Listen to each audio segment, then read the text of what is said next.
మతం మారమని ఎవరు చెప్పరు. వారు దేవుణ్ణి పరిచయం చేస్తారు. మీకు ఇష్టమైతే ఆ దేవుణ్ణి అంగీకరించండి, ఇష్టం లేకపోతే లేదు. దేవుడి గురించి చెప్పడం వేరు, ఈ దేవుని కాదు ఈ దేవుని మొక్కమని చెప్పడం వేరు కదా. కరోనాకి వ్యాక్సిన్ కనుక్కున్న తర్వాత ఆ వ్యాక్సిన్ నా దగ్గరే ఉంచుకోవాలని మీరు అనుకోవచ్చు కదా. ఎందుకు ఇతర దేశాలకు ఇచ్చారు, ఇతర ప్రాంతాలకు ఇచ్చారు, ఇంకా అందరు వ్యక్తులకు ఎందుకు ఇచ్చారు? ఎవడు తయారు చేశాడో వాడే పొడుచుకుని వాడు బ్రతికేయచ్చు కదా.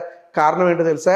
నాకు జరిగిన మంచి ఇతరులకు జరగాలనే ఆలోచన చేత వారు కరోనా వ్యాక్సిన్ని ఇతరులకి కూడా పంచడం జరిగింది.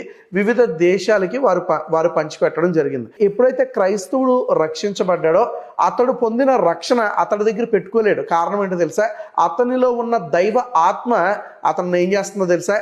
ఇతరులని కూడా రక్షణలోకి నడిపించమని అతన్ని ప్రేరేపిస్తుంది. కనుక క్రైస్తవుడు రక్షించబడిన తర్వాత నిస్వార్థంగా, మీకు ఒక విషయం చెప్తాను, శ్రద్ధగా వినండి. క్రైస్తవుడు లాంటి నిస్వార్థపరుడు ఈ ప్రపంచంలో ఎవ్వరూ ఉండరు.